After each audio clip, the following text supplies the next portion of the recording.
Running multiple payment tools can get messy fast.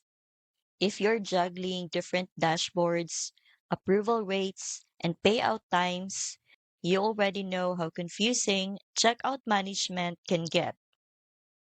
Here's how you can manually track your payment setup. In Google Sheets, list your processors and compare approval and decline rates. It is helpful for spotting issues, but it doesn't simplify anything. You're still managing everything across multiple platforms. That's where EasyPay Direct comes in.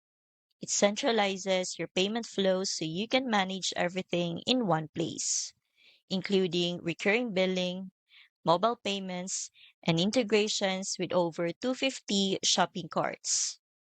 Plus, their FAQ and what you should look for in e-commerce credit card processing explains exactly how to choose a system that keeps things running smoothly.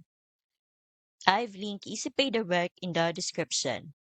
Check how their all-in-one platform helps you streamline payment management. If you're ready to simplify your e-commerce payments and keep transactions flowing seamlessly, EasyPay Direct has you covered. You will find the link in the description when you are ready to get started.